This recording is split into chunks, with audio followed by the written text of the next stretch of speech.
3 months of verbal abuse. 3 months of being called stupid, being mocked about my absent father, being paid minimum wage to drive a drunk man through the Canadian wilderness every morning while he slept off his whiskey in the passenger seat. And then one morning, about 30 kilometers from the job site, I spotted a semi-truck pulled over on the side of the highway with its engine running and a friendly driver standing outside. I had an idea. Gary was about to have the worst 30 seconds of his adult life. This is a story from the early 2000s, the Canadian oil patch, and a summer I spent working alongside one of the meanest, laziest, most comprehensively unpleasant men I have ever encountered. It is also the story of one opportunistic 18-year-old, one cooperative truck driver, and an air horn that changed the trajectory of a working relationship permanently. Hit that like button, subscribe if you're new, and let me tell you about the morning Gary dented a truck ceiling with his own head. It's the early 2000s. I'm 18 years old, and I've just landed my first real job in the Canadian oil patch. Well testing, it was called.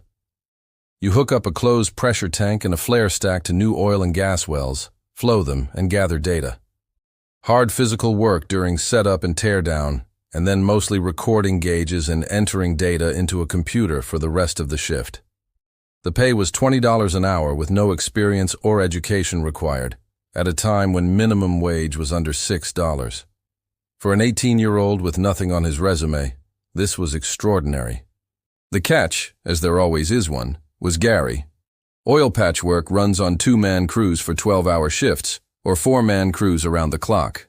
1 laborer, 1 supervisor per shift. I was the laborer. Gary was the supervisor. We were paired together, and what followed was 3 months of an education I hadn't signed up for. Let me describe Gary accurately, because he deserves accuracy.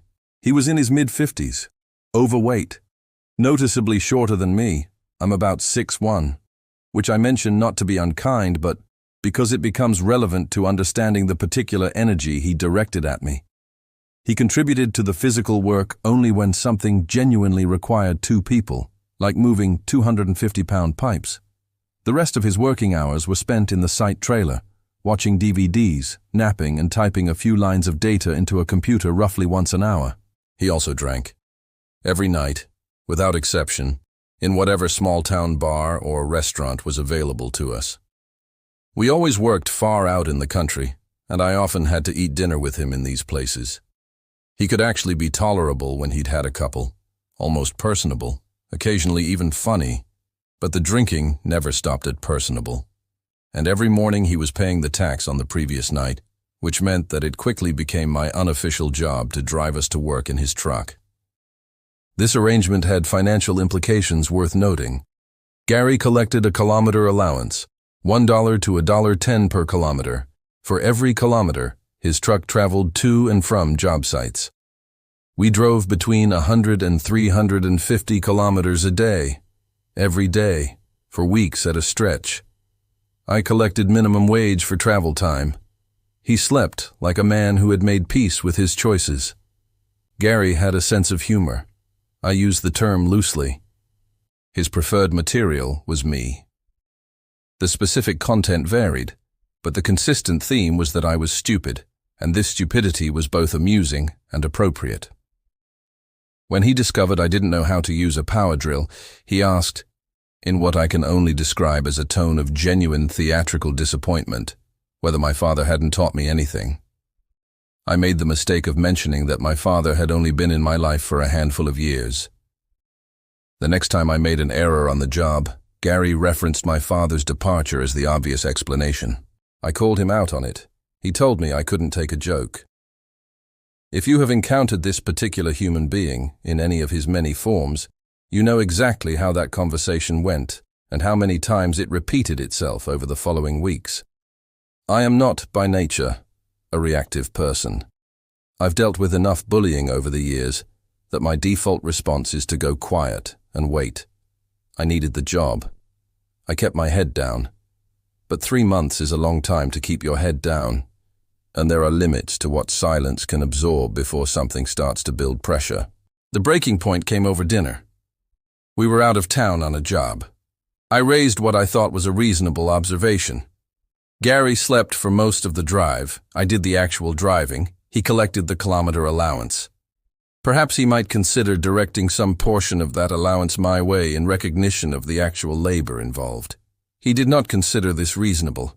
What followed was a sustained episode of verbal abuse that, combined with a threat to my employment, actually reduced me to angry tears at the table. I was 18. It had been 3 months.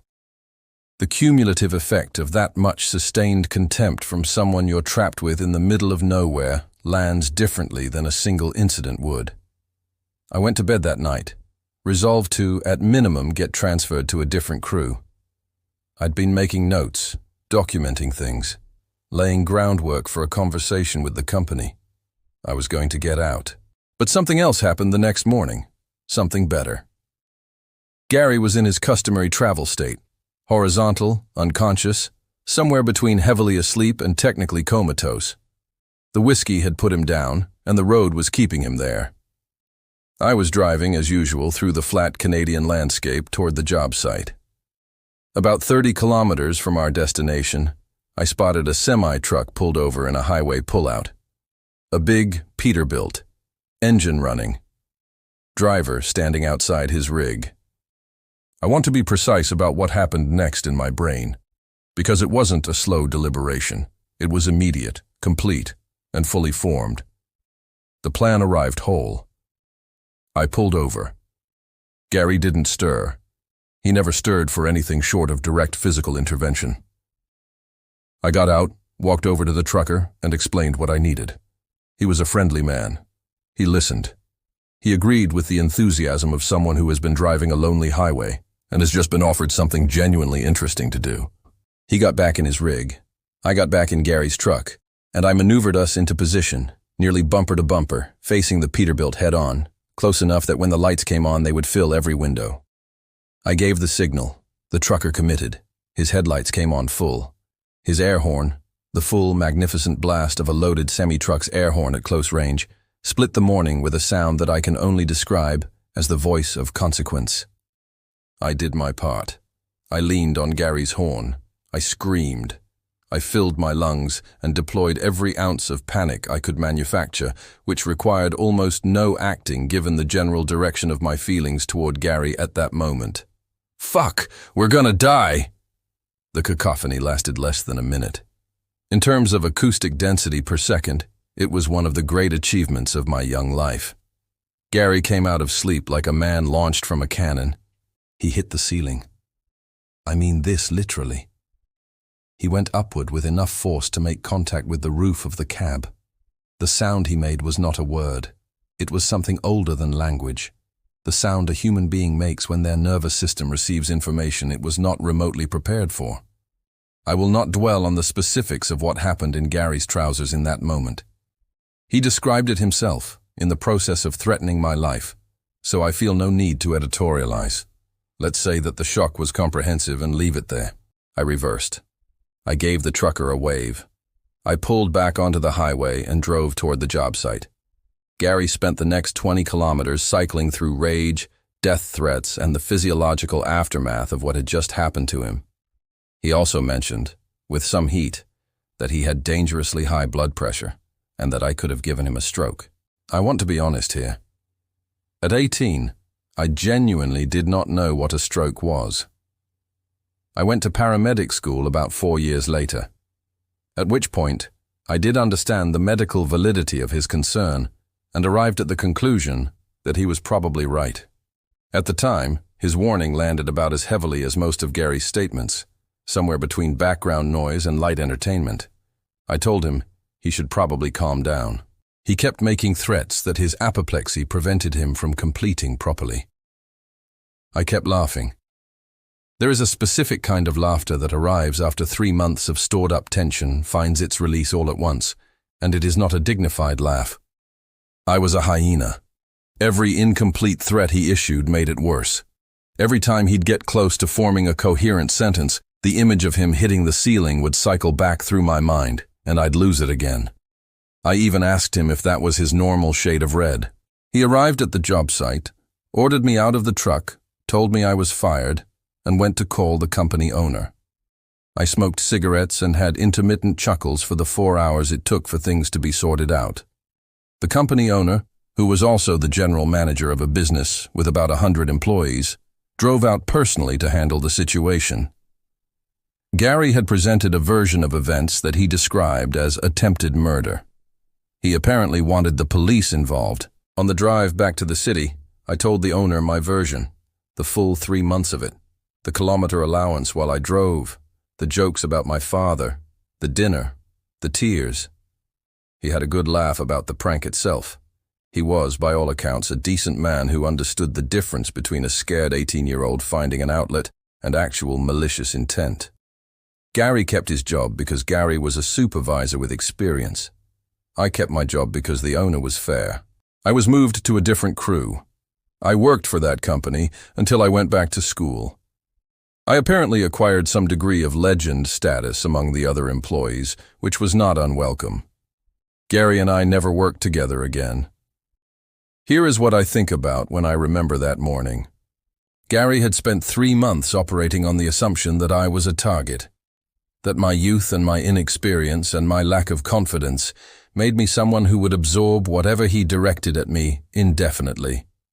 He had tested the limits of what I'd tolerate, repeatedly, and every time I'd gone quiet, he'd taken it as confirmation that there were no limits. What he hadn't accounted for was a Peterbilt and a cooperative stranger. He called it attempted murder. I called it finding out that the person you've been treating like a punching bag for 3 months has a breaking point, a sense of humor, and occasionally very good timing. He dented the ceiling with his own head. I think about that sometimes. I really do. I've thought about whether I'd do it differently now, knowing what I know about blood pressure and strokes and the medical realities of terrifying a man in his 50s. Probably I'd do it differently. But 18-year-old me, 3 months deep into being called stupid and having his absent father mocked, running on a broken night's sleep and the residue of angry tears from the night before, with a friendly trucker standing next to a running Peterbilt 30 kilometers from nowhere?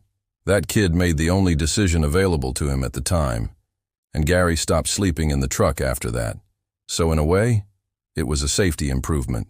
If this gave you the specific satisfaction that only perfectly timed blue-collar justice can provide, smash that like button and drop a comment.